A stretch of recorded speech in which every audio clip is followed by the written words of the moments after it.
یو بزرگ شیطان ته وی چې یو مسله راته وکړه.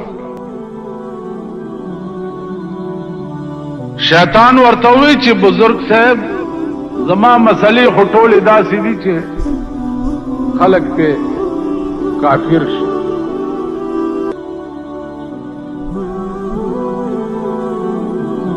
هغه من يهده الله فلا مضل له، چاته چې خدای هدایت کړی هغه ته نشي گمراه کولی. خو هسې نن مې شوق پیدا شي چې د شیطان نوم یو مسله واورم. شیطان ورته وویلې چې ښه ده نو په خدای قسم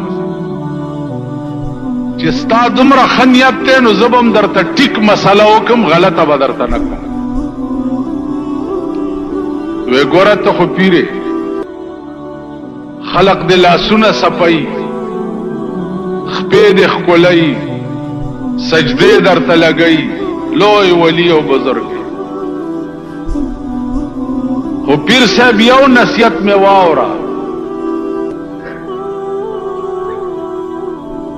چې داسې چرې ونه وی ګورئ چې زه هسې نه چې د مریدانو په غرور کې راشي چې زما لکونه او زرګونه مریدان دي او زه خو جوړ ډېر لوی سړی یم. نو وی پیر صاحب چې داسې چرې ونه وی چې زه ټکی ونه کړي او که دې وویلې چې زه نو داسې به شی لکه چې زه.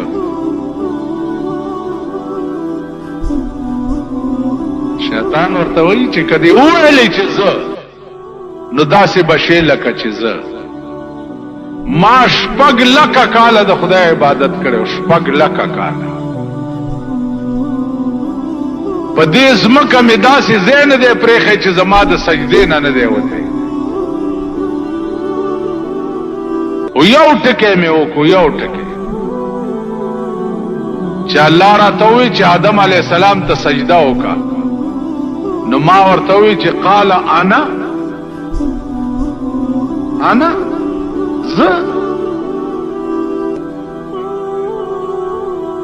زه خیر منه، د دې آدم نه زه بهتر یم، زه دنه ښه یم. بس دومره ټکی مې وکړو چې انا خیر منه، زه د ده نه بهتر یم، نو زه څنګه ده ته سجده وکړم. نو الله راته په جواب کې ووایي چې قال فاخرج منها فانک رجیم ان علیک لعنتی الی یوم الدین.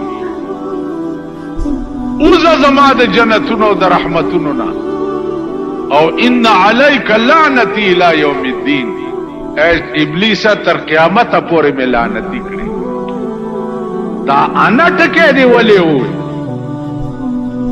دا زه دی ولې ووایي، ته څه یې، ته څه یې،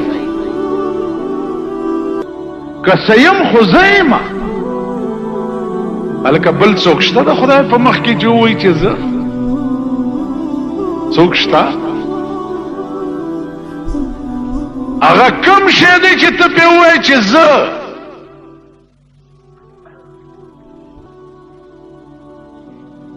نو زما عزیزان دا زه ټکی چې دی نن ستا ټول ملک تباه کړو. اوس هغه زه ټکی بیا شروع شوی. هر یو چې راشي رونو زه به داسې یم، رونو زه به داسې یم، رونو زه به داسې یم. نو نتیجه به یې ګورئ او داسې بدتره نتیجه به یې ګورئ چې الله دې امان راکړي. ما نن چا تپوس وکړو چې دا تاسو ملیانو هم سړي ودرولی دي. مال مونږ ملیانو ولا قرآن ورکړی دی چې ستا آواز به په اسمبلی کې صرف د دین دپاره وي.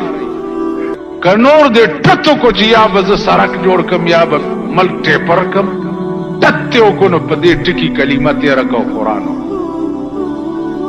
زه به نه وې.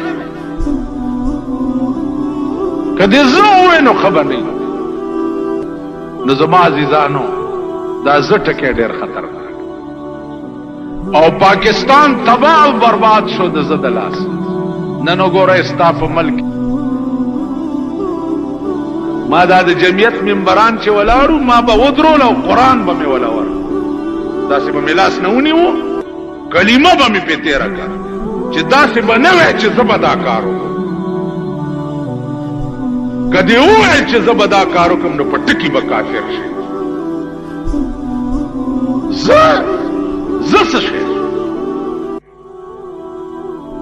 څلوېښت کاله د پاکستان حکومتونه خدای جهنم له بوتله تباہ و برباد کو ضیاء الحق خدای زرا زرا کړو په اسمان کې زه به دا کار وکړم ستا مور به خدای چې کوم کار نه کړی هغه به بند نه وکړي د ټولو د خدای دعوې کړې وې ملک ته تباہ و برباد شو ملک ته غرق شو دا مو وایه چې زه به دا کار وکړم دا وایه که د خدای توفیق او خدای وس راکو نو زه به دې څه خدمت که د خدای وس نه وروره زه نشم په اسمبلی کې یو حق خبره مې که د خدای توفیق نو انشاءالله زه کوم داسې خبرې کوئ د دې نه سوا م که بل کړت کړی نو پرتوک د نه وباسم او په سارې درته تړم دې ټولو ته وایي زه به دا کار تا ته ګوره او کار کولو ته وټو نو ویلي چې زه به روټي کپړه مکان درکم ویلي که نه وي اوس هم لور والا بیا پاس کړه انشاءالله څه خو به درکړي دی خدایم نورم خراب او توره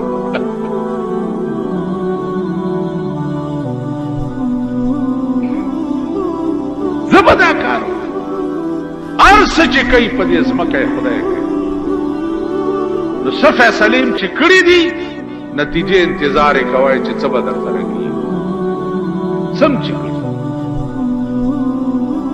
سوداګان هم د سر په ټلیفونونو شروع شوي دي نتیجې ته ګورئ چې څه به کېږي الحمدلله